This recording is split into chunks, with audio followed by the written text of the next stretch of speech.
You're a gold digger. If I'm a gold digger, then why is my signature on every contract that saved this family? Elaine Lim had entered the Tan family as Wei Ming's wife, but she was never accepted by the elite circle that revolved around his surname. For years, she had endured cold looks, venomous comments, and accusations of having married for money.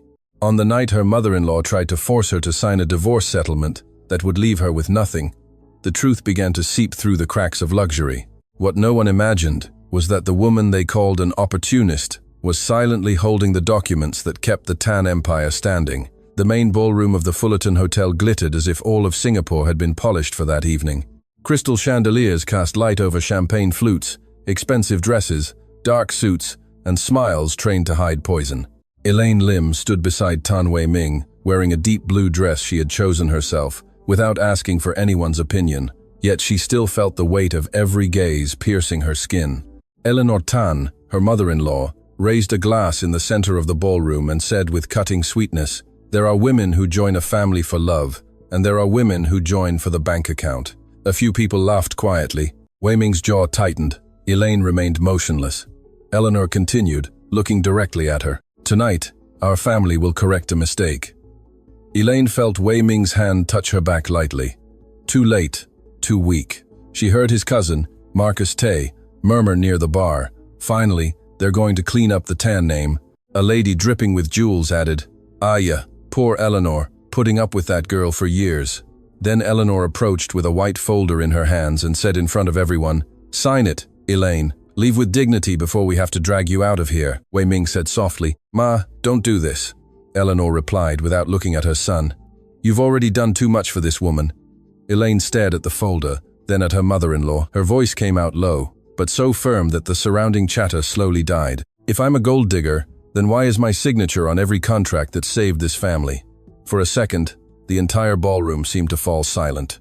The string quartet continued to play in the background, but even that elegant music seemed distant, almost obscene.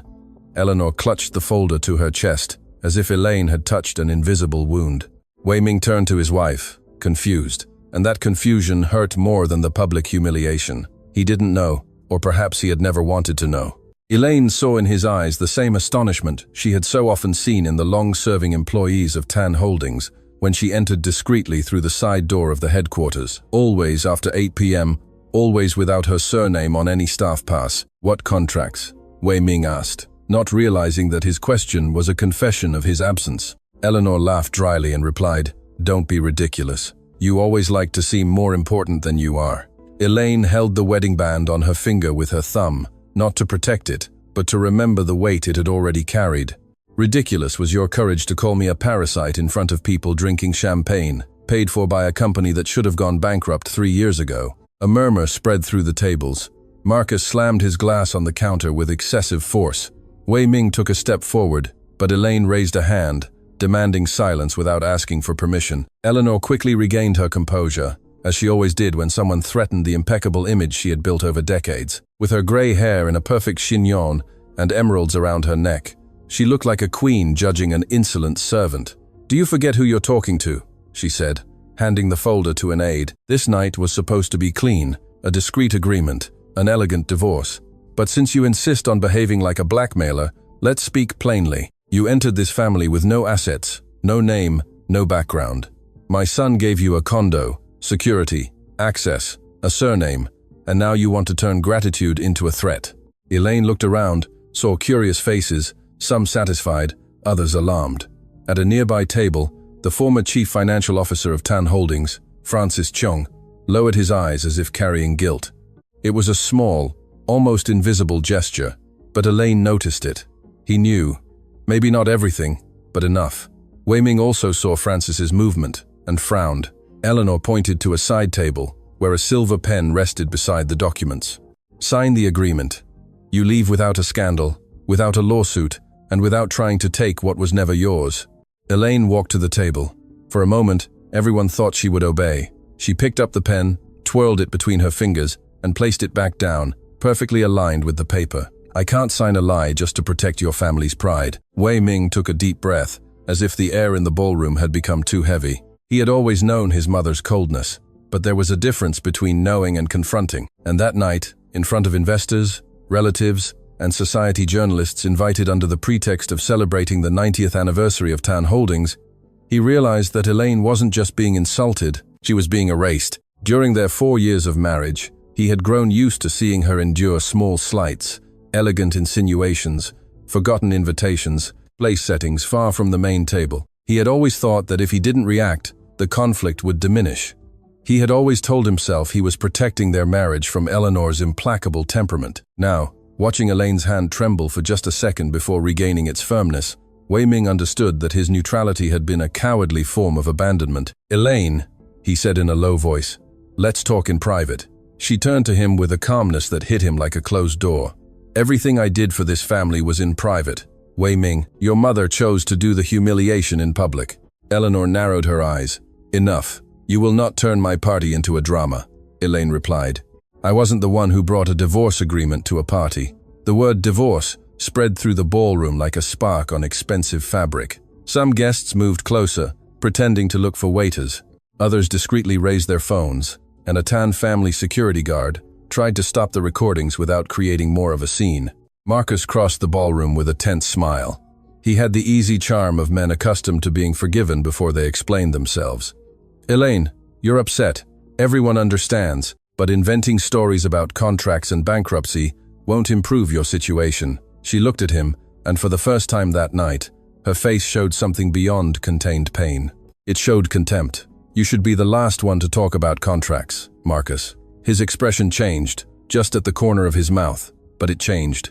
Wei Ming noticed. Eleanor did too. Marcus moved a little closer and said softly, trying to sound gentle, "Be careful. Some accusations can come back to haunt you." Elaine replied in the same tone. "Some signatures, too." Wei Ming felt an old unease return to his memory. Nights when Elaine would get out of bed to take calls in her study, documents she would quickly close when he entered, the name Aurora Capital appearing once on her laptop screen. He had asked if there was a problem. She had just said it was work. He had believed her because it was easier to believe. Eleanor decided to attack where she knew it would hurt. She approached Elaine and spoke loudly enough for everyone to hear. "Your father was a heartland accountant, wasn't he? Your mother still lives in that simple HDB flat in Toa Payoh. You should be ashamed to bite the hand that gave you a place in this world." Elaine felt the blow land exactly where intended, not for her, but for her mother, for the small flat with the green gate, which 3 years earlier had almost been lost as collateral that no one there knew about. She remembered signing papers at 2 a.m., while a bank manager repeated that the risk was too high. She remembered Francis, pale, saying that Tan Holdings wouldn't last another month without a bridging loan.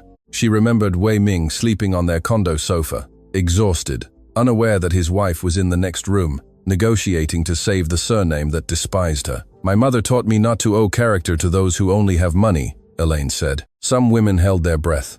Eleanor flushed, not with shame, but with fury.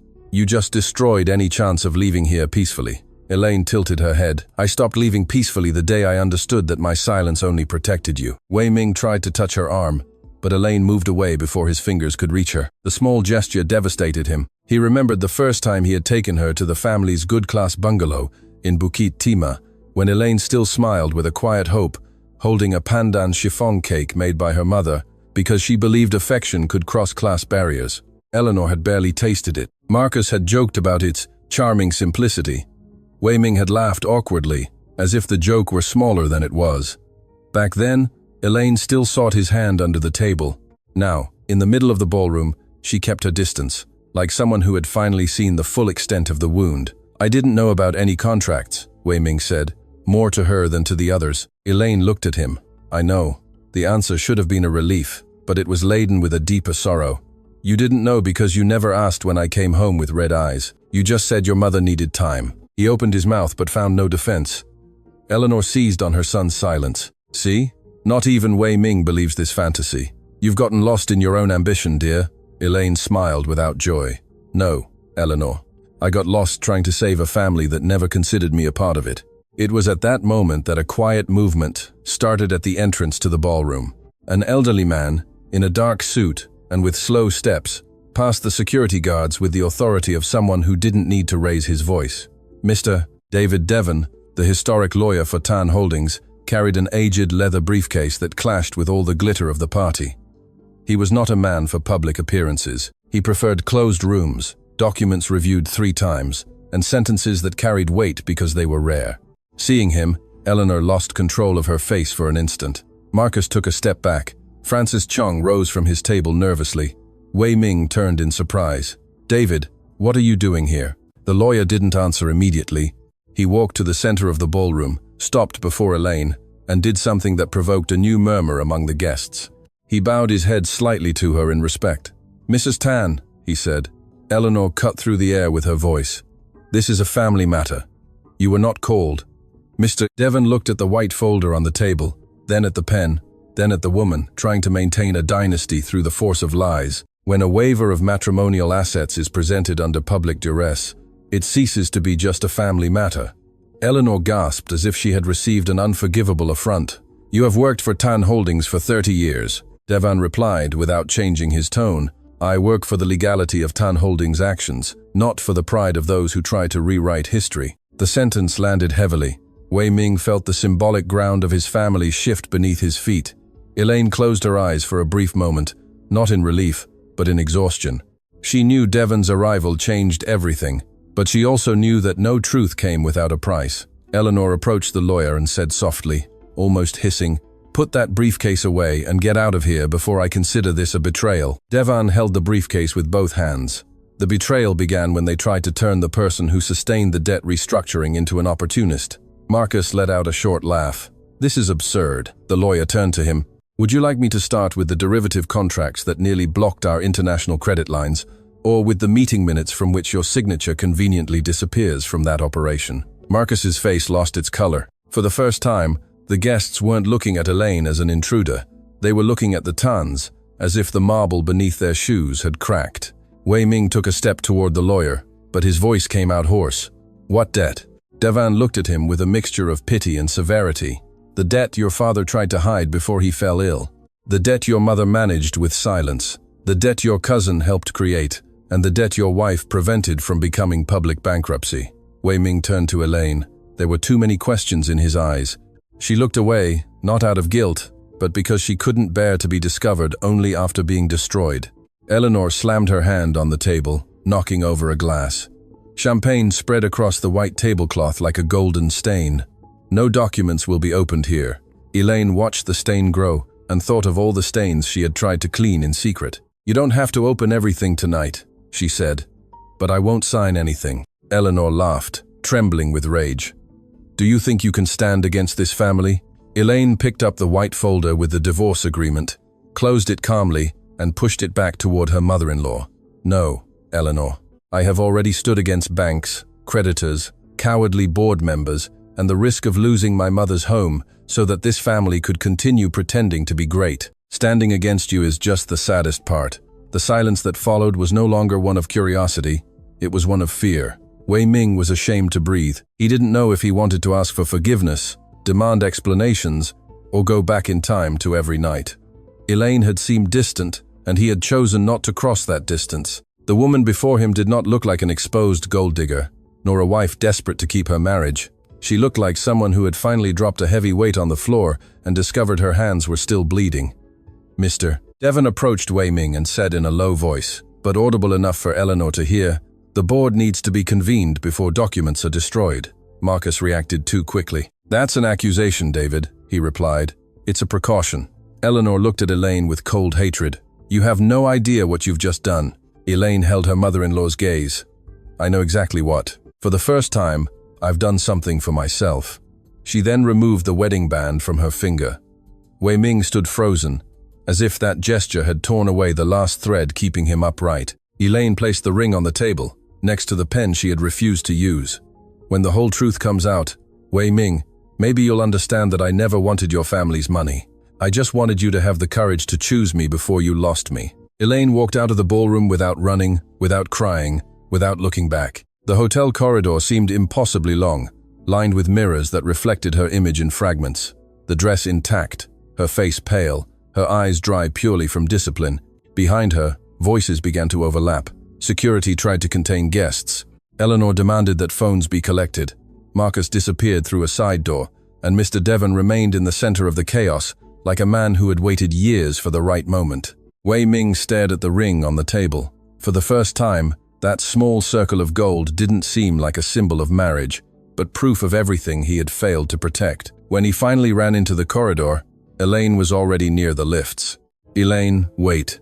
She pressed the button without turning. "I've waited 4 years." He stopped a few steps from her, struck by the sentence. "I need to understand." The lift doors opened. Elaine stepped inside, facing him for the last time that night. "No. Wei Ming, now you need to find out on your own." The doors closed between them, and on the other side, the Tan Empire began to hear the quiet sound of its own cracking. The next morning, Singapore awoke before Elaine did, not because she had overslept, but because she hadn't truly slept.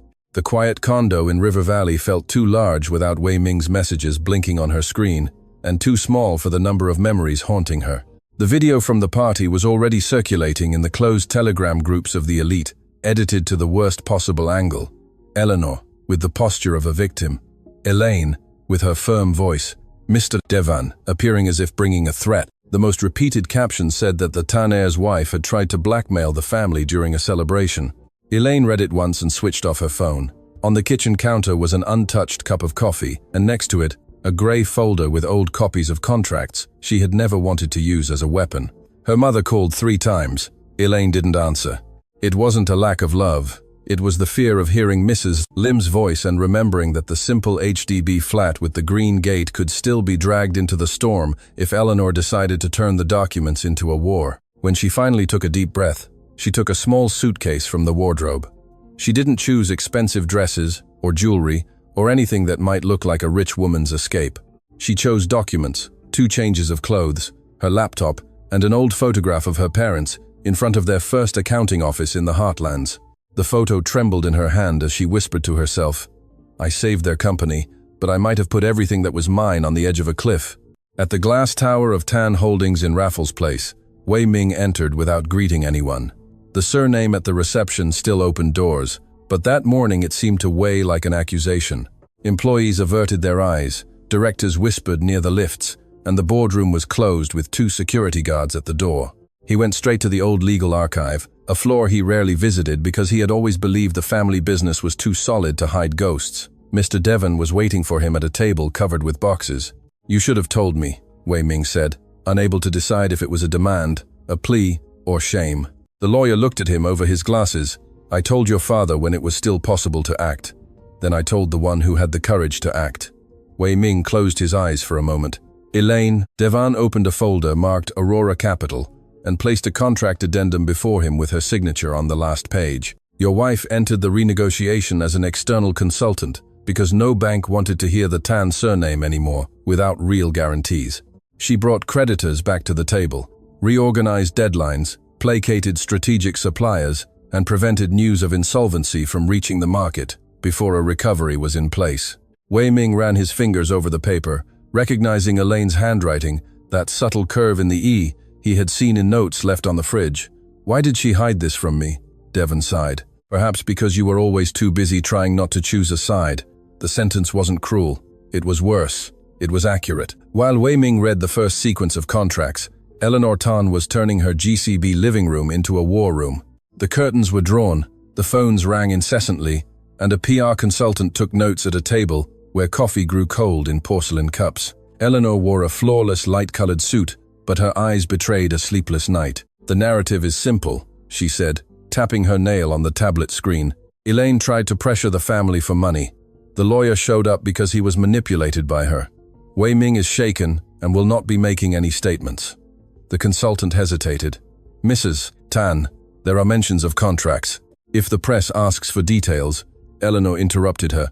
"The press doesn't understand contracts. They understand image." Marcus, sitting on the sofa with his tie loosened, fidgeted with his phone. "We have to act before Devan convenes the board. He's not bluffing." Eleanor looked at her nephew, and for a moment, her contempt surpassed her concern. "You assured me those files were isolated." Marcus stood up, irritated. "I assured you no one would look for them. That's different." Who would have thought Elaine would have the guts to open her mouth? Eleanor walked to the window, peering at the garden as if she could see the past hidden among the palm trees. Guts? No. Desperation. And desperate people with documents are dangerous. Marcus swallowed hard. "Then let me handle the documents." Eleanor turned slowly. "Handle it without leaving more tracks. This time, no expensive mistakes. Elaine arrived at the small office of Aurora Capital shortly after noon, entering through the car park to avoid the photographers already circling her condo building. The place was on a discreet street in Telok Ayer, with no flashy sign, no luxurious reception, just 3 rooms, a lean team, and a meeting table where she had restructured companies larger than many corporate palaces would admit. Priya, her partner and friend since university, stood up as soon as she saw her. "You should have called me yesterday." Elaine placed her suitcase by the wall. "If I had called, you would have stopped me from leaving." Priya crossed her arms. "And I would have been right." Elaine opened her laptop, trying to seem practical. "I need to review the personal guarantees linked to the TAN contracts. If Eleanor makes me responsible for the old crisis, my mother could be affected." Priya approached more gently. "Elaine, your mother's flat was released in the second round of renegotiation. We have the proof." Elaine shook her head. "We have a conditional release. If Marcus tampered with the numbers, if some bank claims bad faith, if Eleanor uses her influence to frame me as the operator of the risk, she didn't finish." Priya understood. In that fear was technical knowledge, but also her childhood. The girl who had grown up watching her mother count coins at the end of the month would never forgive herself if she lost her mother's only roof over a family that never offered her a seat at the table. "What are you going to do?" Priya asked. Elaine closed the folder with controlled force. "Leave Singapore before they use my presence as a spectacle." Wei Ming tried calling Elaine 5 times before admitting she wouldn't answer.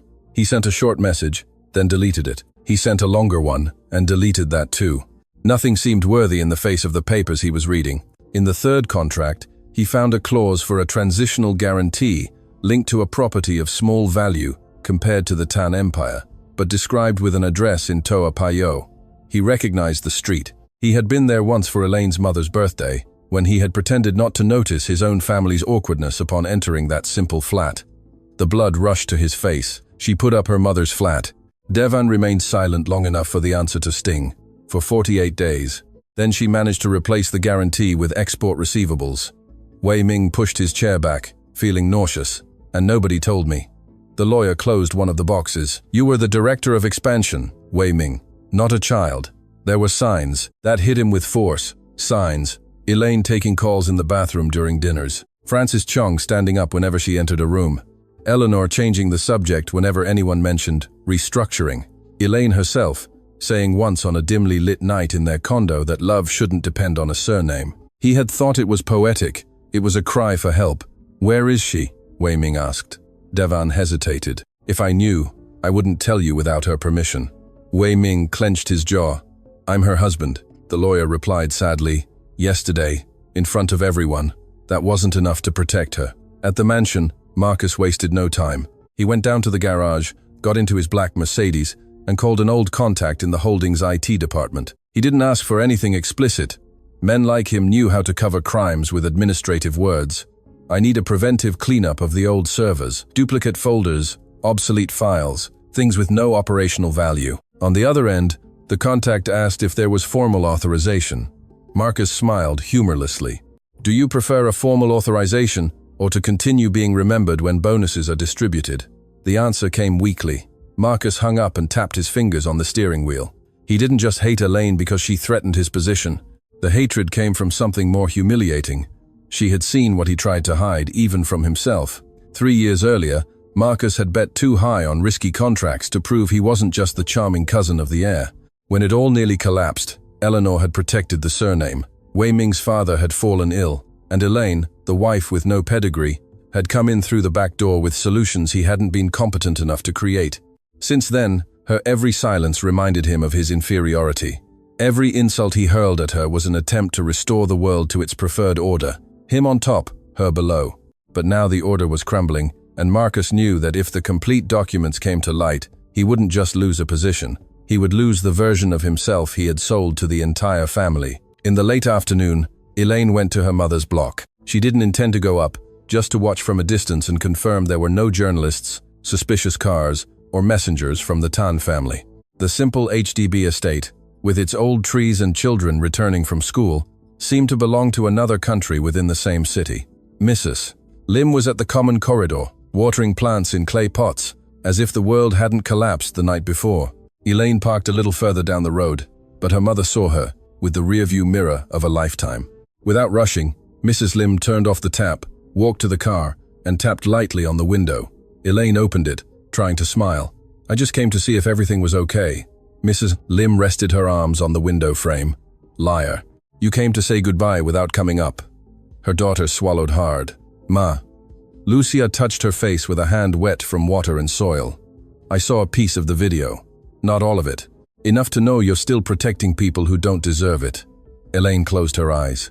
"I put your flat at risk once, and you told me afterwards, crying as if I would hate you for trying to save the man you loved." Mrs. Lim took a deep breath. "The flat is important, daughter, but you are more important." Elaine almost broke down. Almost. Then her phone vibrated with a message from Priya. Marcus might be trying to delete files. "Come back now." When Elaine got back to Aurora Capital, night was already falling on the glass-clad buildings. Priya was waiting for her with 2 monitors on and a tense expression. They tried to remotely access 3 old folders linked to the TAN project. "We blocked them because I changed the protocols after the party." Elaine dropped her suitcase. "Marcus, probably, but we need proof." Priya showed her a technical report with timestamps, masked IPs, and deletion attempts. "It's not enough to accuse him publicly, but it's enough to request a formal preservation of data." Elaine thought of Mr. Devon, of Wei Ming, of Eleanor turning her image into a shield. The escape that had seemed prudent in the morning began to reveal itself as cowardice disguised as protection. If she left, Marcus would gain time, Eleanor would win the narrative. Wei Ming might discover pieces, but not the whole truth. "Prepare a notice to the board," Elaine said. Priya raised her eyebrows. "So you're staying?" Elaine looked at the photograph of her father on the shelf, the man who had taught her that numbers lie when honest people stay silent in the face of them. "I'm staying long enough to stop them from erasing what I rebuilt." At that moment, a new message appeared on her phone. It was from Wei Ming. "I'm at the door of Aurora. I didn't come to ask for forgiveness. I came to ask for the truth, even if it destroys me." Elaine stood motionless for a few seconds, staring at the screen as if the words might change if she breathed. Priya, beside her, said nothing, just waited. Outside, through the security camera, Wei Ming appeared on the pavement, without a driver, without an aide, without the bulletproof air of an heir. He seemed smaller than the night before, and perhaps for that reason, more real. Elaine hated that she still recognized his pain. The intercom buzzed. She didn't answer immediately. "You don't owe him any emotional explanations," Priya said. "But I owe strategic explanations to the part of the company he still represents." The sentence was harsh, and Elaine knew she was using business to contain her heart. She buzzed him in. When Wei Ming entered the room, he didn't try to hug her, didn't try to touch her, just stopped a few steps away, holding a copy of the contract that mentioned Mrs. Lim's flat. "I saw this," he said. Elaine glanced at the paper. "You saw a small part." He breathed with difficulty. "Why didn't you tell me?" She laughed softly, without joy. "Because in your family, when a woman like me helps, they call it self-interest. When she's silent, they call it guilt. When she speaks, they call it blackmail." Wei Ming lowered his eyes. "I deserve that." Elaine replied, "No, Wei Ming. You deserve to hear the rest, and maybe you deserve to lose much more than my silence." The impromptu meeting lasted almost 2 hours. Elaine explained without romanticizing her own pain. She spoke of the first liquidity crisis, the suppliers threatening to break contracts, the banks demanding additional guarantees, and the secret meetings because Eleanor didn't want the market to know TAN Holdings was on the brink. Wei Ming listened to every sentence, like someone receiving a verdict. At times he tried to interrupt, but Elaine would raise a hand and continue, not out of cruelty, but because she finally had the right to the entire narrative. "Aurora Capital didn't come in as a favor," she said. "It came in as a bridge. I negotiated because I knew how. I signed because no one from your family could show their face without triggering panic. And I stayed quiet because your father asked me for a chance to stabilize everything before you found out and fought with Eleanor at the worst possible moment." Wei Ming looked up, wounded. "My father knew?" Elaine hesitated for the first time. "He knew the beginning. He didn't see the end." The death of the TAN patriarch was still a shadow. Wei Ming avoided touching. She softened her voice, but not the content. "After he got sick, Eleanor took up silence as a weapon. Marcus took up fear as a hiding place. And you?" Wei Ming completed, his voice hoarse. "I assumed my comfort was peace." Elaine didn't answer. She didn't need to. When Wei Ming left Aurora, the city was already dark, and headlights streaked across the avenue like nervous lines. He didn't leave with forgiveness. He left with an authorized copy of enough documents to call an emergency board meeting, and with a condition imposed by Elaine. No decision about the public narrative would be made without the full preservation of the archives, and without formal protection for her mother. "You want me to confront my family?" he had said before leaving. Elaine had corrected him with tired coldness. "I want you to confront your cowardice. Your family is just the backdrop." Now alone in the room, she finally opened her accumulated messages. There were insults from strangers, falsely sympathetic invitations from columnists, and a message from Eleanor sent at 10:17 p.m. "If you insist on this war, your mother will be the first to understand the price." Elaine felt fear rise like ice up her spine, but she didn't back down. She forwarded the message to Priya, to Mr. Devon, and after a few seconds of hesitation, to Wei Ming. Then she typed just one sentence: "Now you have your chance to choose a side."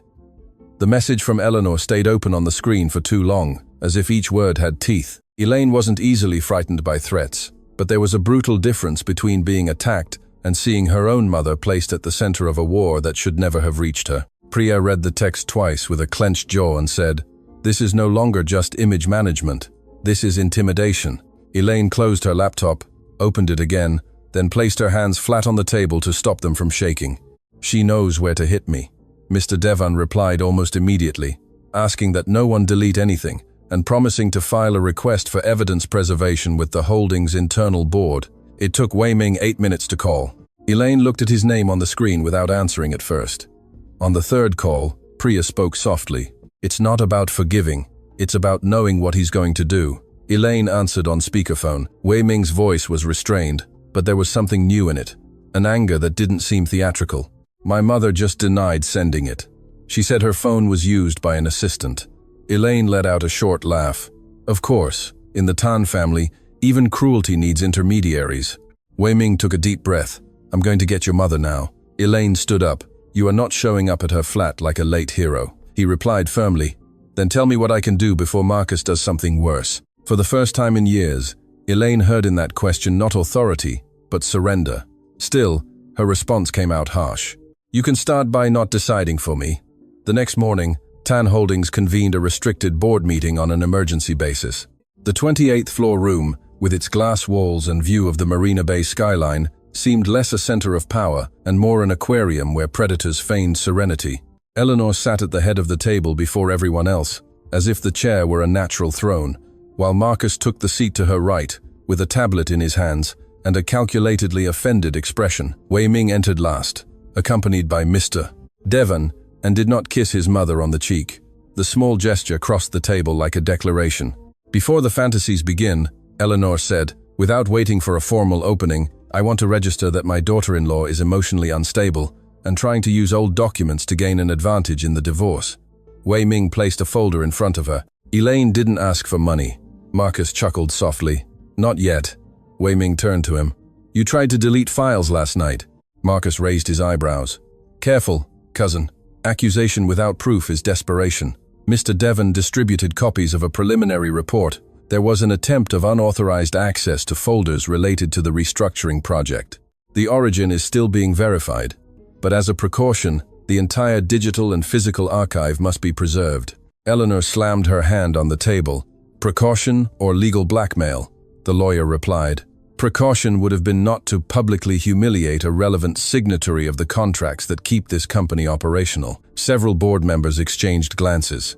The word signatory changed the air in the room. Wei Ming noticed the exact moment the myth of the solid family began to dissolve. Elaine did not attend the meeting. She chose to stay at Aurora, following everything through reports sent by Devon and organizing her own defense before Eleanor could turn her absence into a confession. To an outsider, that posture seemed cold. Inside, it was survival. She reviewed the timeline of the Tan crisis, marking dates, approximate values, meetings, appendices, and people present. Each file opened a memory she would have preferred to bury. Wei Ming arriving late, his jacket over his arm, saying his mother was worried about the company's image. Eleanor calling to demand discretion, but never thanks. Wei Ming's father, already ill, holding her hand in a quiet hospital room and saying he trusted no one else to stop Marcus from sinking what 3 generations had built. Elaine remembered the guilt in his eyes. She also remembered promising not to destroy Wei Ming with the truth, as long as there was a chance to save the company without a family war. At the time, it had seemed noble. Now it seemed like a prison she had signed herself into. Priya entered with 2 cups of coffee and asked, "Are you still protecting Wei Ming from his father?" Elaine stared at the screen. "I'm trying to understand when protecting someone became disappearing for them." Priya placed the cup beside her. "Maybe the day you confused love with silent sacrifice." The sentence hurt because it was too simple to be disputed. At the board meeting, the first piece of the truth came as an undramatic document. And perhaps that's why it was so devastating. Mr. Devon projected minutes from 3 years earlier, recording an extraordinary meeting about the risk of insolvency. The word wasn't bankruptcy, but everyone understood its shadow. An older board member, who had until then avoided committing, cleared his throat and asked, "Why was this never brought to the full board?" Eleanor replied quickly, "Because it was a temporary and controlled crisis." Devan changed the slide. Emails from banks refusing credit extensions appeared, along with notifications from strategic suppliers and an internal memo signed by Francis Cheong, warning that without a bridging loan, the holding would lose essential contracts. Wei Ming felt his face burn. This wasn't a temporary difficulty, it was near collapse. Marcus crossed his arms. Large companies face cash flow pressure. This proves nothing about Elaine. Devan clicked again. The first contract from Aurora Capital appeared, as a restructuring consultancy with Elaine Lim as the technical lead. Then a letter of intent from a bank, conditional on the presentation of transitional guarantees. Finally, a document that Wei Ming already knew, and yet it wounded him again. The title deed to Lucia Lim's HDB flat as provisional collateral. The entire room fell quiet. Eleanor, however, smiled coldly. See, she wasn't a wife. She was an embedded creditor. The sentence was so venomous that it took Wei Ming a second to react. "Don't talk about her like that." Eleanor turned to her son with hard eyes. "You finally woke up to defend her after you found out she had power. How nice." Wei Ming stood up, and his chair made a dry scrape against the floor. "I woke up late, yes, but I will not let you turn her courage into a crime." Marcus seized the opening. Courage or opportunism? Elaine got close to the family, discovered internal weaknesses, and then positioned her company to profit from the crisis. That's also a possible narrative. Some board members murmured. Wei Ming looked at Devon, but the lawyer didn't rush to save him. It was as if he was saying without words that this battle also had to be his. Wei Ming opened the folder he had brought and placed copies of old messages between Elaine and his father on the table. They weren't intimate, but they were clear. The Tan patriarch had requested help, acknowledged the risks, and promised to formalize her role in a protected manner. "My father called Elaine," Wei Ming said. "She wasn't embedded. She was invited when the family had already failed." Eleanor paled but recomposed herself. "Your father was ill, vulnerable. She took advantage of that." Wei Ming felt the old pain of his father's death being used as a weapon and responded in his lowest voice, yet, "Don't use his memory to cover up the lies of the living." Meanwhile, Elaine received a call from Mrs. Lim. She answered with her heart in her throat, expecting fear, tears, or questions. Instead, she heard her mother speak with an almost domestic calm. "There's a car that's been parked at the corner for 20 minutes. Elaine closed her eyes. "Go inside and lock the gate." "I already did that, but I'm not going to pretend I'm some helpless old lady in a bad TV drama." Even in her panic, Elaine almost smiled. "Ma, please." Mrs. Lim softened her voice. "Daughter, I've lived years counting cents, burying your father, watching you work until dawn so you wouldn't depend on anyone. I'm not afraid of an expensive car parked at the corner. I'm afraid of you going silent again because of me." Elaine brought a hand to her mouth because that sentence dismantled an entire defense. "I just wanted to protect you. I know. But protection that requires you to be stepped on isn't protection. It's a kidnapping." On the other end of the line, there was a knock on the gate. Elaine froze. "Mrs. Lim went to the window and described a delivery man with a brown envelope. Inside was a printed copy of a draft of an anonymous complaint, accusing Elaine of manipulating contracts to transfer risk from the holding to third parties. On the last page, a typed sentence without a signature. "There's still time to accept the divorce in silence." Elaine photographed everything, sent it to Devan and Priya, and understood that Eleanor didn't just want to defeat her. She wanted to bury her under the legal version of the word gold digger. In the late afternoon, Wei Ming went to Aurora without notice, but this time he didn't go up. He sent a message saying he would wait in the building's cafe if she would agree to talk. Elaine almost refused. She was tired of meetings where he arrived after the damage was done. Still, she went down. She found him at a corner table, without a tie, with deep dark circles under his eyes and his phone turned face down, as if to prove he was fully present. "My mother and Marcus are going to try to say you plan to profit from the crisis," he began. Elaine sat down without taking her bag off her shoulder. "I know. They've already started." She showed him the photo of the envelope. Wei Ming read it in silence, and the hatred on his face brought Elaine no pleasure. "I will stop this." She leaned forward slightly. "You don't understand. It's not just about stopping your mother. If I open up everything, your father also appears in the story. His request, his omission, his desperation. I didn't want to give you that pain." Wei Ming sat motionless. The mention of his father opened something old, a wound he had always covered with work and obedience. "You kept this for my sake." Elaine looked out at the street through the glass. "For you, for him, for my mother, for the employees who would lose their jobs if the holding fell. I always had a good reason to be quiet. That was the problem." Wei Ming ran his hands over his face. "And I left you alone, thinking I was avoiding conflict." Elaine replied with clean sadness.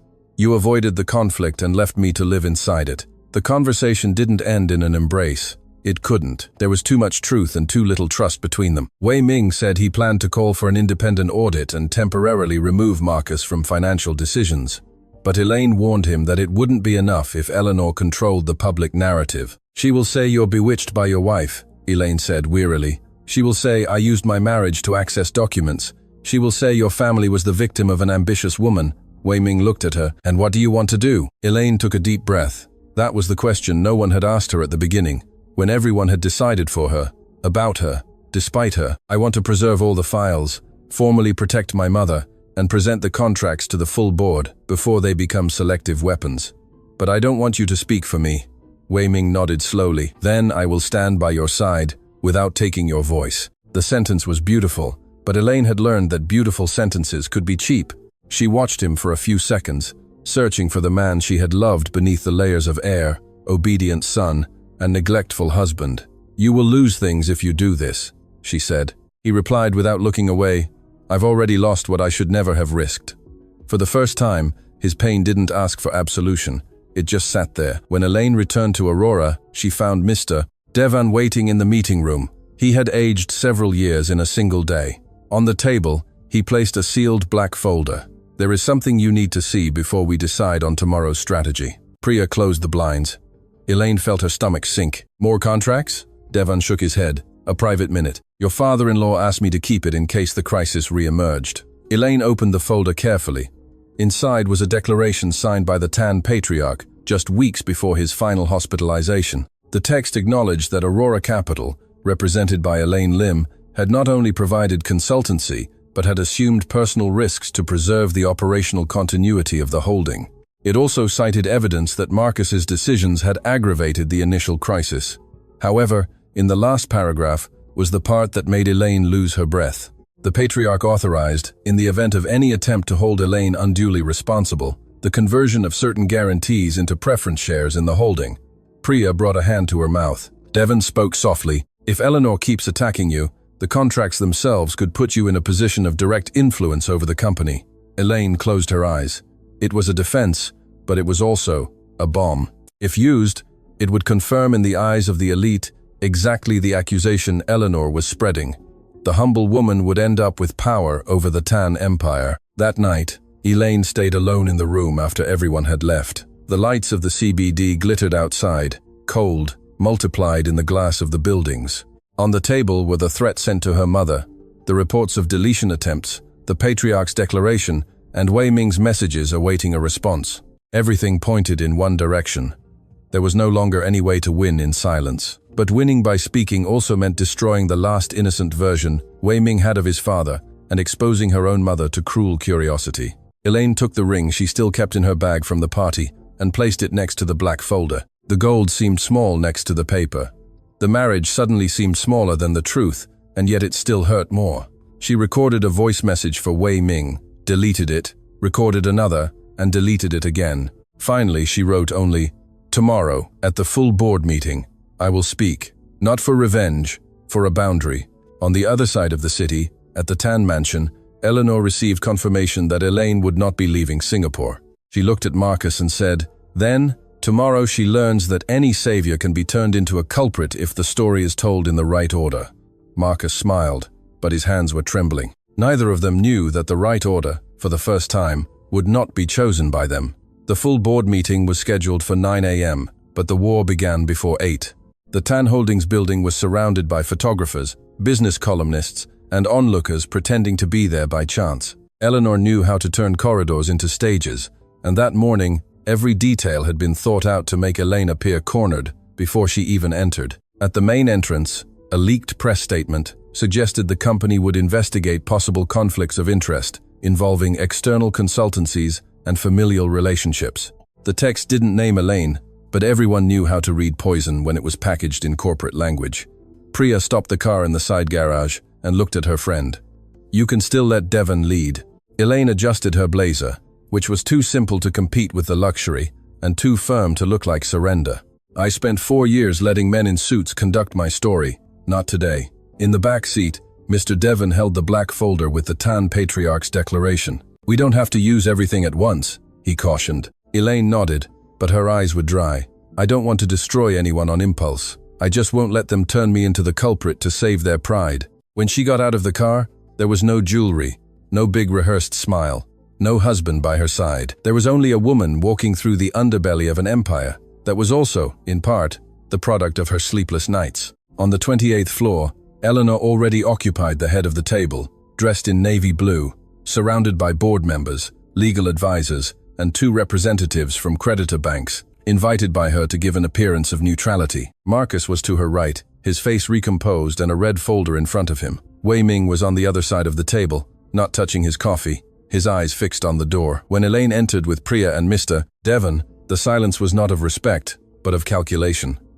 Eleanor smiled like someone receiving an unwanted guest in her own home. "Miss Lim, we appreciate your presence. I hope today we can clarify why a wife was maintaining parallel contracts with her family's company." Elaine pulled out a chair before anyone could offer her one. "I hope today we can clarify why an entire family preferred to call parallel what it used to survive." Marcus let out a short laugh. "That tone confirms the exact problem." Wei Ming turned to him. "The problem started with your high-risk operations." Eleanor raised a hand, cutting her son off. "Wei Ming, your emotional participation is compromised." He replied without raising his voice. "My moral emission has been compromised for too long.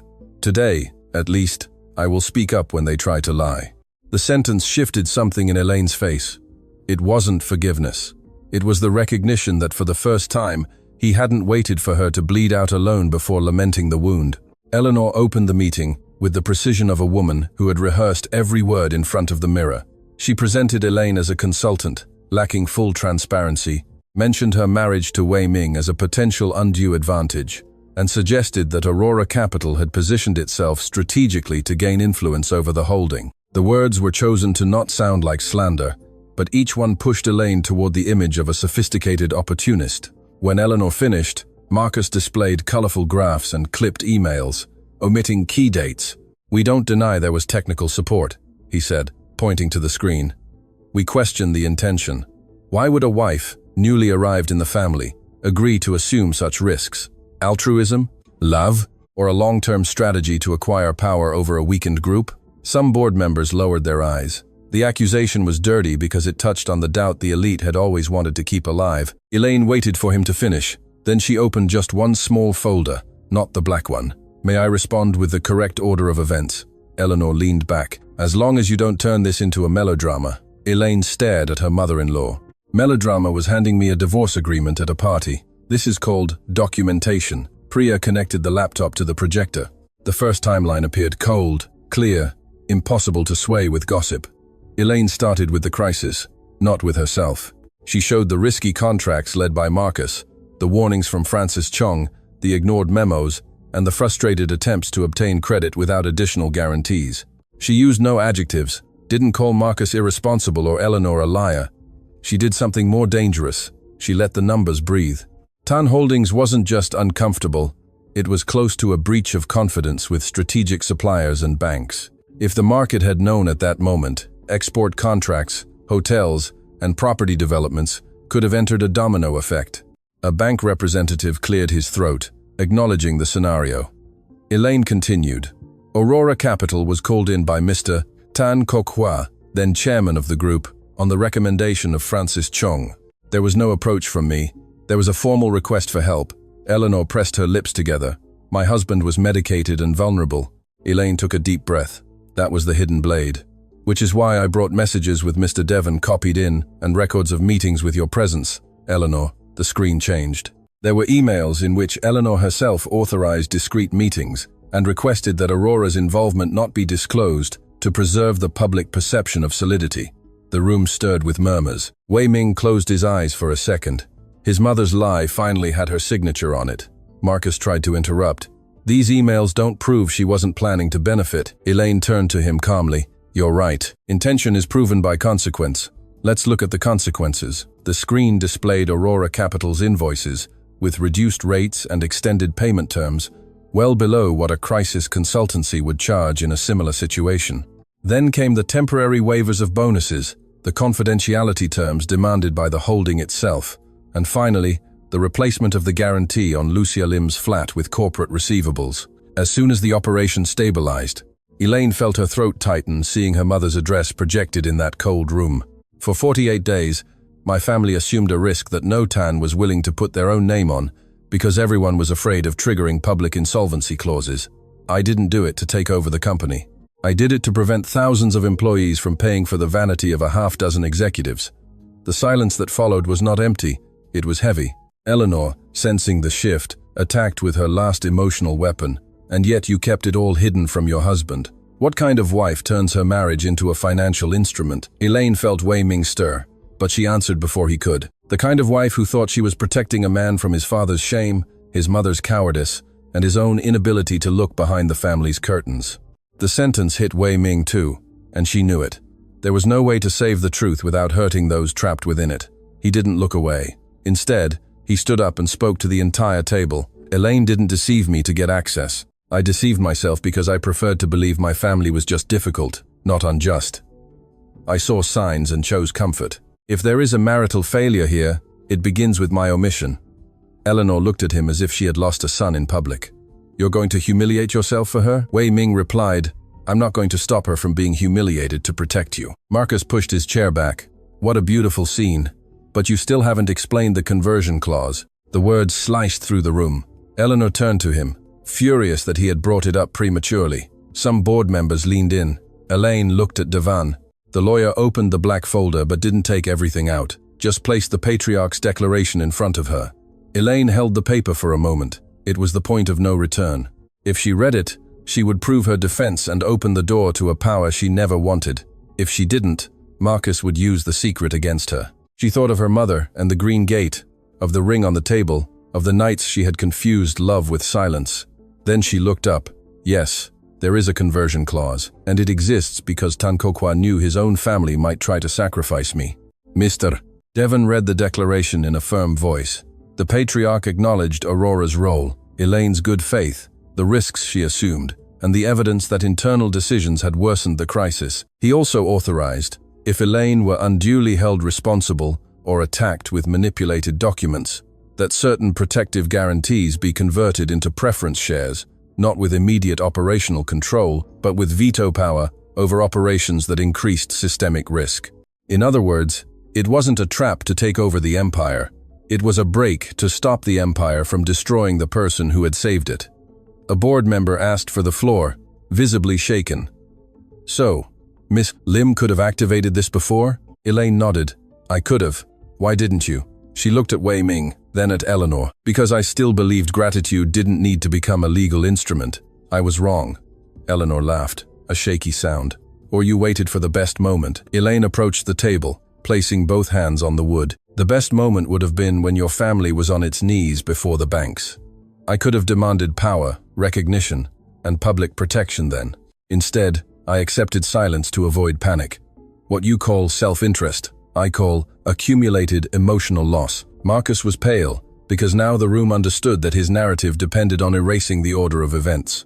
His final attempt came out of desperation. He opened the red folder and threw copies of supposed internal communications onto the table, suggesting Elaine had guided the risk transfer to the holding in order to benefit later. Here is the proof that she engineered the crisis she later pretended to solve. For a few seconds, the room wavered again. Elaine picked up one of the pages, analyzed the formatting, and felt a familiar chill, not of fear, but of focus. "This document has my digital signature." Marcus replied too quickly. "I have the forward from your team." Priya leaned in. "A forward without a certificate is not validation." Mr. Devan requested a comparison with the logs preserved the day before. Marcus tried to be ironic, but he was already sweating. It was then that Francis Cheung, who had been sitting in the back as a technical witness, asked to speak. His voice came out low. "I received an order from Mr. Tay to create alternative versions of reports after the first internal audit. I did not participate in today's forgery, but I recognize the pattern."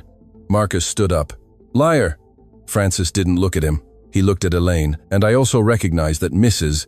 Tan was the only person in that room 3 years ago who asked how many employees would be laid off before she asked how much the operation would cost. The impact was silent and definitive. Elaine hadn't called a surprise witness. Francis had always been there, carrying his guilt, and the attempt to destroy files had given him the reason to finally speak. Eleanor realized Marcus was lost, and with the cruelty of a survivor, tried to distance herself from him. "If my nephew committed excesses, he will answer for them."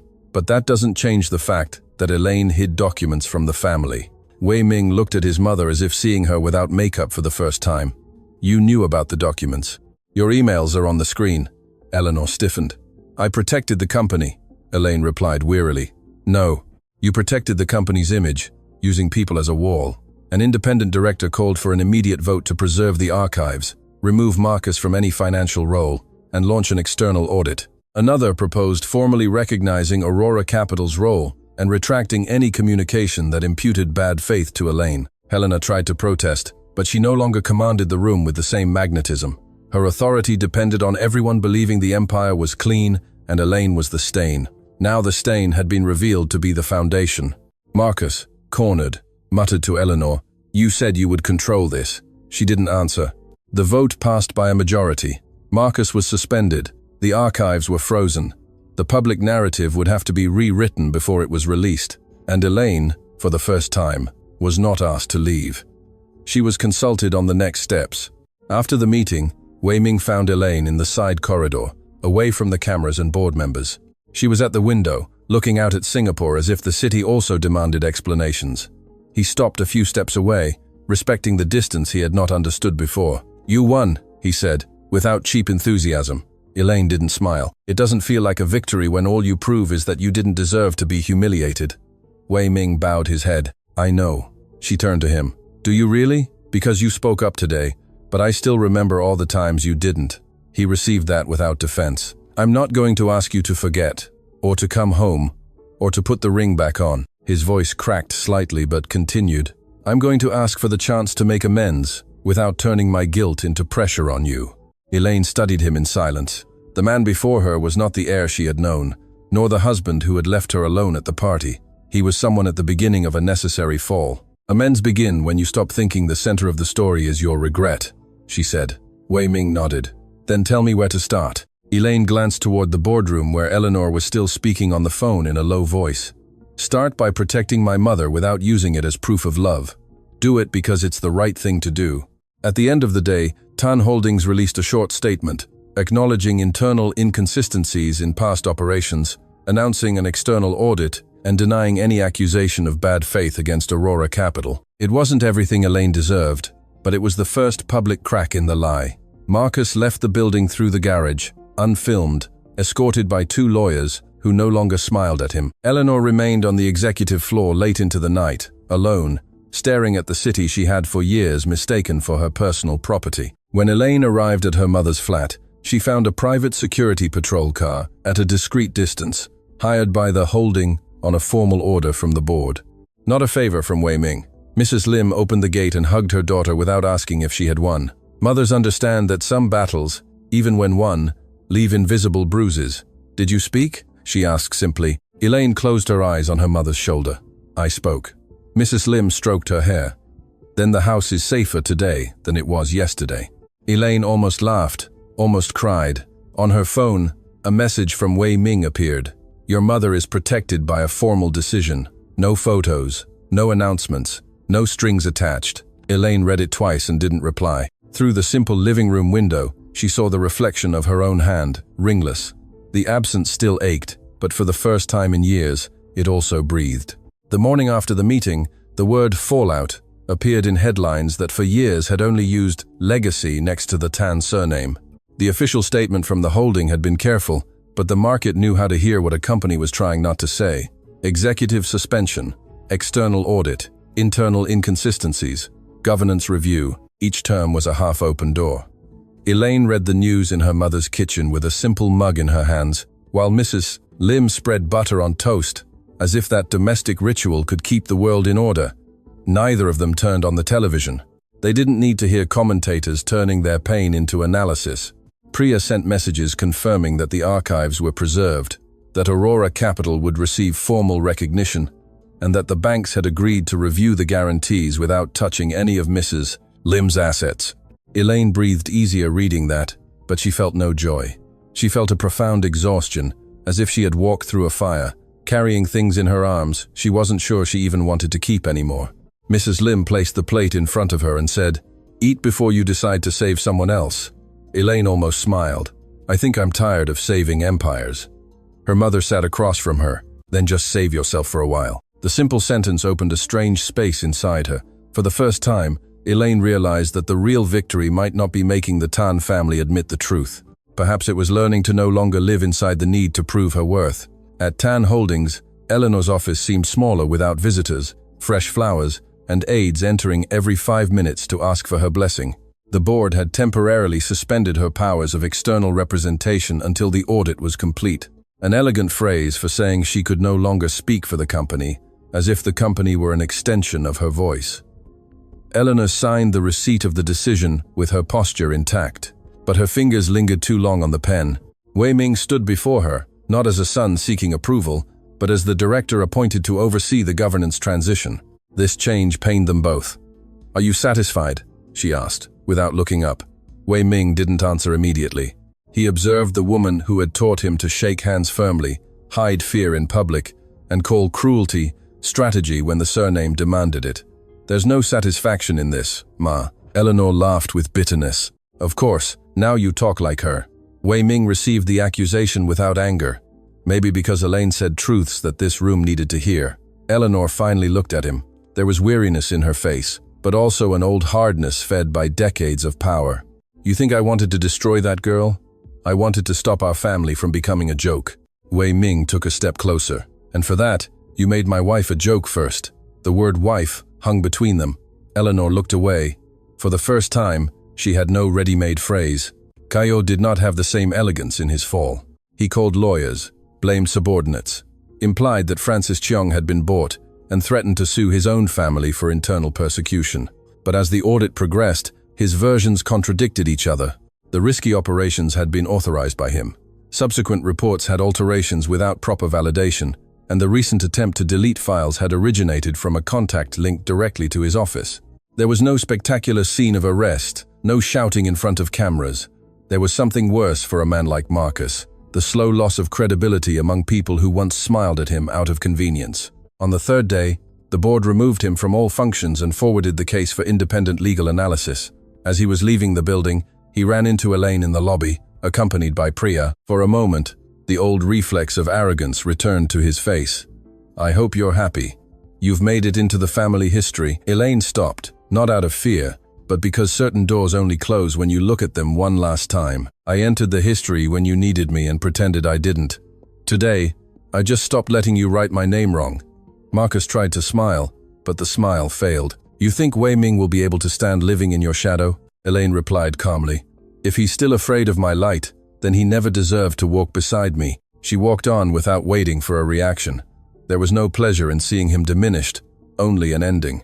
The formal recognition of Aurora Capital was approved a week later, in a meeting without press and without champagne. Elaine refused any executive position at Tan Holdings, but maintained her contractual protection rights until the audit was completed and new governance rules prevented another cycle of silence. This decision surprised some board members. They had expected her to demand power, maybe out of guilt, maybe for revenge, maybe because people accustomed to fighting for control don't recognize freedom when it appears. Elaine explained in a firm voice, "I did not rebuild this company to become its jailer. I want the contracts to be respected, the risks to be corrected, and the truth to be recorded in the minutes. After that, Aurora goes its own way." Wei Ming, sitting on the other side of the table, didn't try to interfere, just listened. When the meeting ended, Mr. Devan approached her, his leather briefcase already less heavy. Your father-in-law would be relieved. Elaine looked down the corridor, where the portrait of Tan Kok Hua still hung. Relieved, maybe. Proud, I don't know. The lawyer frowned. She continued, he also asked for my silence. They all did, in different ways. They all benefited. Devan lowered his eyes, accepting the truth. Yes. Elaine took a deep breath. So let's not turn repentant men into saints. It's enough to record what happened. The old lawyer nodded. It was a less beautiful justice than the family legends. For that very reason, it was more honest. Wei Ming began to make amends without an audience. First, he ensured the protection of Mrs. Lim's flat remained linked to a formal board decision, with a clear contract, a defined term, and no personal dependence on him. Next, he refused interviews that tried to cast him as the noble husband who had finally defended his wife. In one, when a columnist asked if he had saved Elaine from a moral lynching, Wei Ming replied simply, no. Elaine saved herself when she decided to speak. My role now is to answer for the time I stayed silent. The quote circulated less than scandals usually do, but it reached Elaine through Priya, who placed her phone on the table at Aurora and said, he's learning not to occupy the center. Elaine watched it once, didn't smile, but didn't look away either. In the following days, Wei Ming sent practical, not pleading, messages, audit updates, copies of documents, confirmations of security measures, information on the public revision of the statement that had damaged her image. None of them ended with, I love you. None of them asked her to come back. This absence, curiously, spoke more than many declarations. Still, at night, when her condo was quiet, Elaine would take the ring out of a drawer, observe the circle of gold, and put it back again, not out of weak indecision, but out of respect for the woman who had been wounded while wearing that symbol. Eleanor took longer to fall on the inside. For days, she maintained the posture of a strategic victim, telling acquaintances she had been betrayed by incomplete documents and an emotionally manipulated son. But the world where she reigned was merciless to those who lost power. Invitations disappeared, lunches were postponed. People who once sought her opinion on investments now sent overly polite messages. It was Mrs. Lim who first encountered Eleanor off the battlefield, in a small, quiet chapel, where both had gone for different and perhaps equally silent reasons. Elaine's mother recognized her immediately but didn't change her path. Eleanor, without heavy makeup and without aids, looked older. You must hate me, she said, as if the sentence cost her. Mrs. Lim observed her without pleasure. Hate is too much work. I've had too much work in this life. Eleanor swallowed hard. I didn't know your flat had been used, but you knew my daughter was being used, Mrs. Lim replied. The sentence didn't come with a shout, which is why it went deeper. Eleanor tried to raise her usual defenses, but they wouldn't hold on that simple pew, far from the boardroom. I was afraid, she admitted, almost inaudibly, of losing everything. Mrs. Lim nodded. My daughter was too. The difference is, her fear saved people. Yours hurt them. There was no solemn forgiveness, no unlikely embrace. Just two women sitting in the quiet morning light, looking at the consequences of choices that no amount of money could erase. When Wei Ming learned of this meeting, he didn't use it to seek out Elaine. He waited. Almost 2 weeks after the decisive meeting, she called him to talk on the rooftop of the Aurora building at the end of an afternoon when Singapore seemed less grey. The sky had a golden band over the buildings, and the noise from the street below reached them like a distant memory of a world that never stopped. Wei Ming arrived on time, with no flowers, no gifts, no rehearsed speech. Elaine was by the parapet, wearing a simple white shirt and dark trousers, her hair tied back casually. She was more beautiful precisely because she wasn't trying to seem invincible. Thanks for coming, she said. He nodded. Thanks for asking. They stood in silence for a few seconds. In another time, Wei Ming would have filled that space with promises. Now, he waited. Elaine placed her wedding ring on a small metal table between them. The sound of gold touching the surface was quiet but seemed final. Wei Ming looked at the ring, then at her, without moving closer. Elaine spoke slowly. For a long time, I thought this ring proved I belonged somewhere. Then, I thought it proved I had been deceived. Today, I think it just proves that two people made a promise without understanding the price. Wei Ming took a deep breath. I broke the promise first. She didn't spare him. You broke it many times. Every time you left me alone in front of your mother. Every time you confused my resilience with infinite strength. Every time you thought silent love was enough. Wei Ming received each sentence as part of a reparation he couldn't shorten. I wanted to say I did it out of fear of losing my family, he said, but that would be incomplete. I also did it because it was comfortable to be loved by you and approved of by them, even when one thing was crushing the other. I tried to have everything without paying the moral price, and you were the one who paid. Elaine looked out at the city, feeling that the anger no longer burned as it once had. It still existed, but now it illuminated boundaries instead of incinerating everything. I made mistakes too, she said. Wei Ming shook his head, but she continued, not in the way they said. I wasn't a gold digger. I didn't manipulate contracts.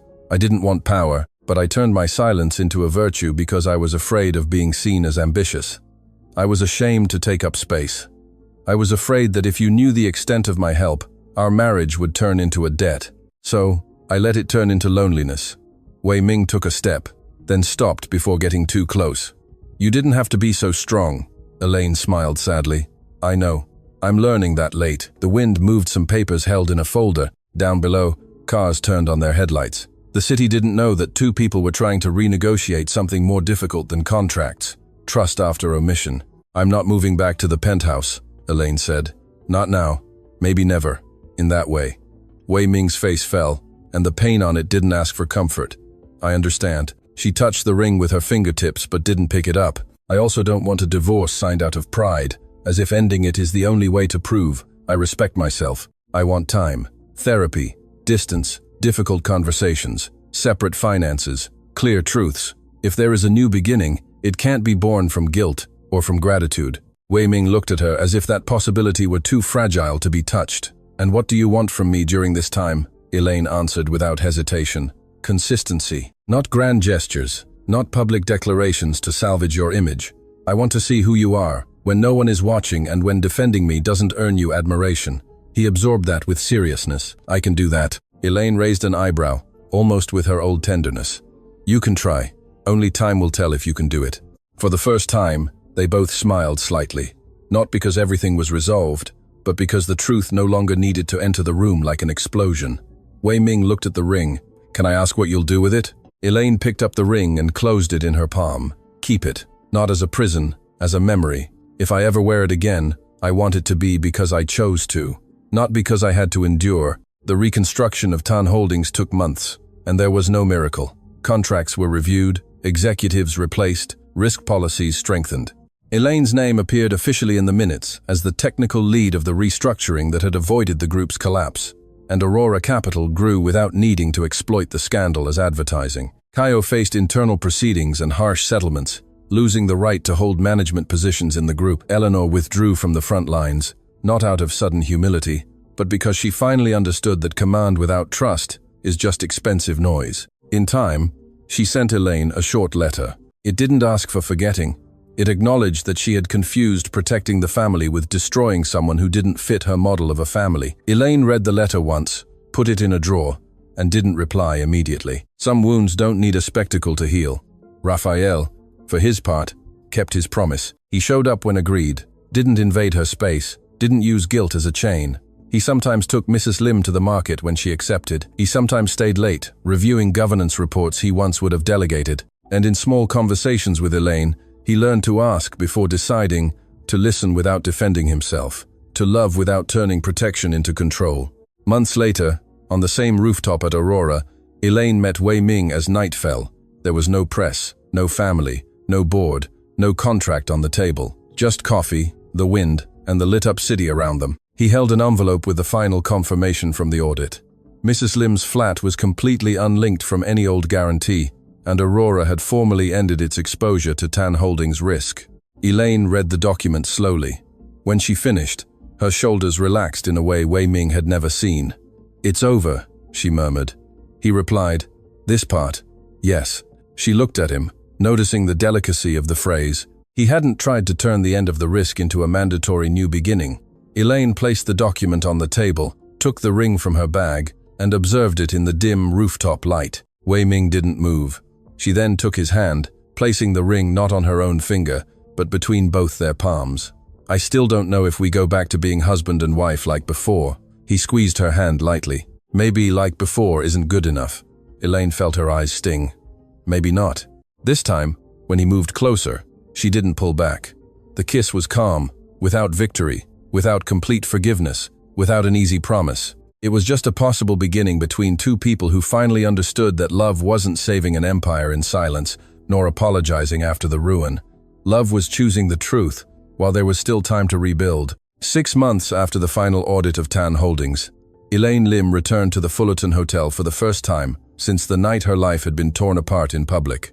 The main ballroom was still the same. Crystal chandeliers, discreet waiters, aligned glasses, elegant women, and men accustomed to measuring power by the surname printed on the invitation.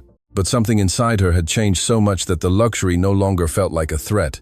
It just felt like scenery. This time, Elaine didn't enter as a tolerated wife, a hidden consultant, or a woman accused of wanting what wasn't hers. She entered as the founder of Aurora Capital, invited to receive a corporate governance award for leading one of the most discreet and effective restructurings in the Singaporean market. The Tan name didn't come before hers, nor after it. For the first time, she was there, whole. Priya walked beside her, smiling, as if holding a silent victory. "Did you notice?" she asked softly. Elaine looked at the crowd. "Notice what?" Priya tilted her head towards the tables. "No one is whispering loud enough for you to hear." Elaine almost laughed. "Is that respect or fear?" Priya replied.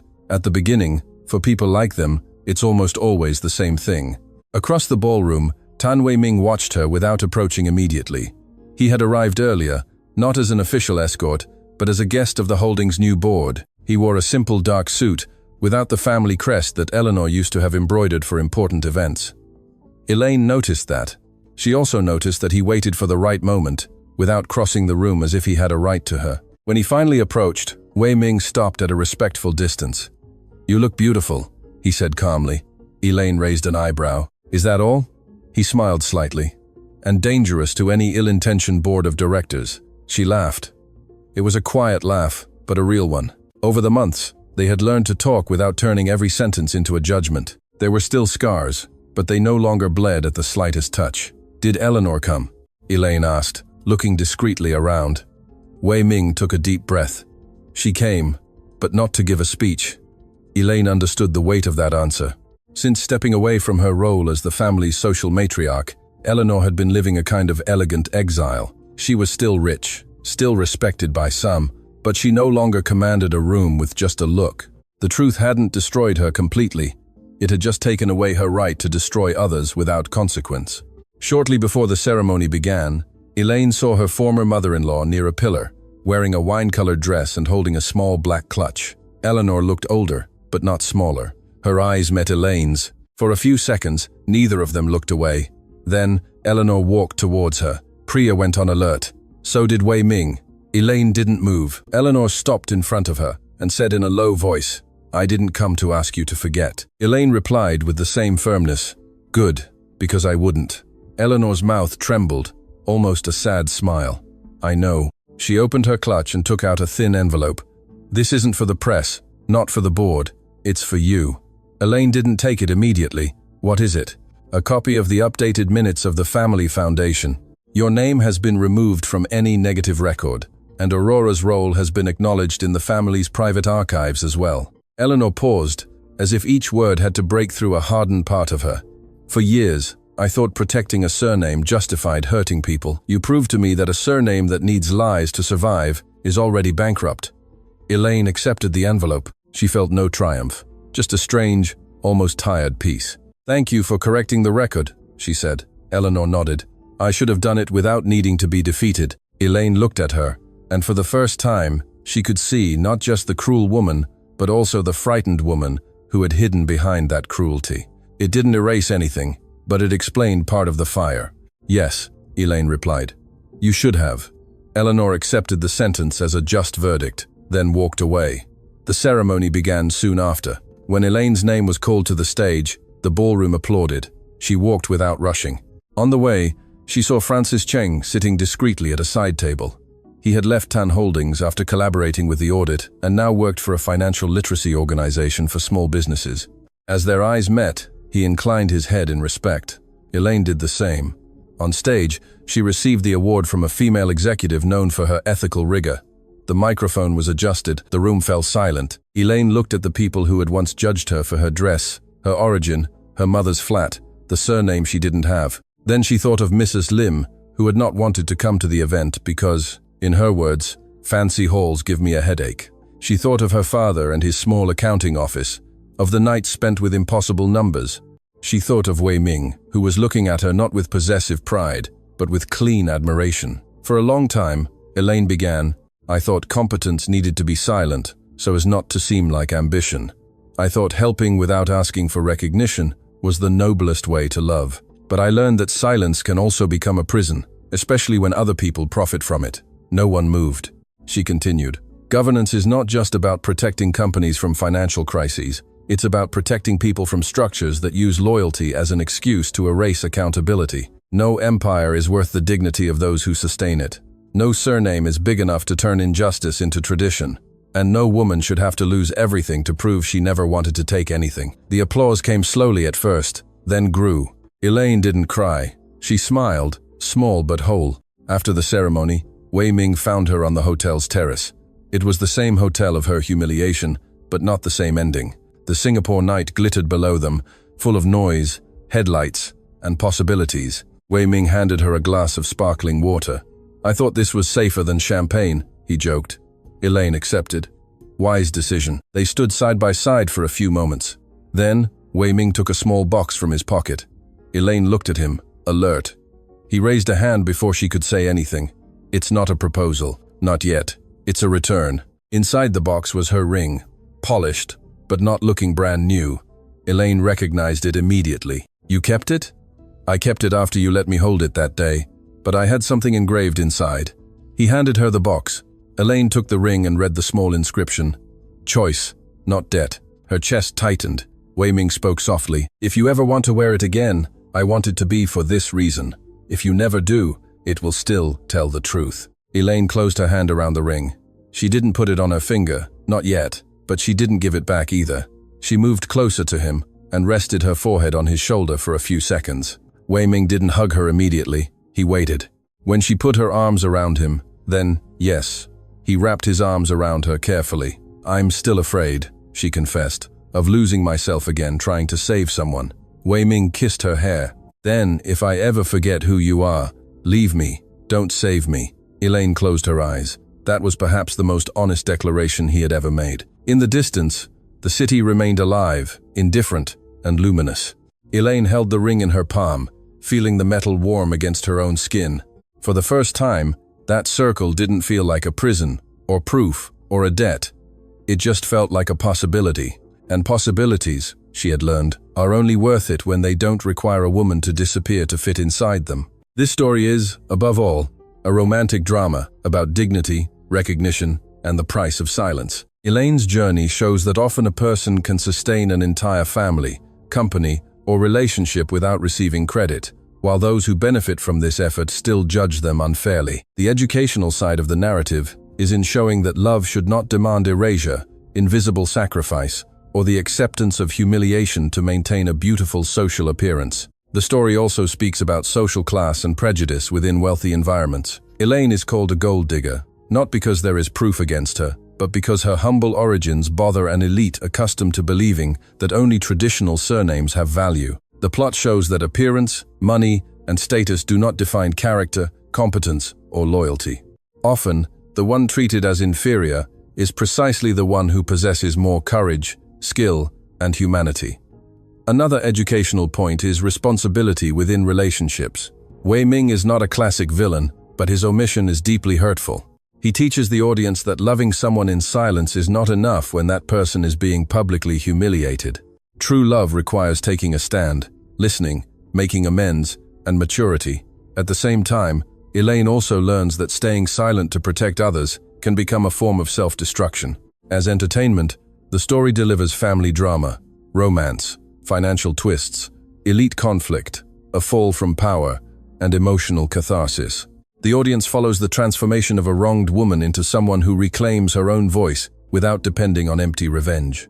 The great satisfaction of the narrative lies not just in seeing the culprits exposed, but in seeing Elaine stop asking for permission to exist.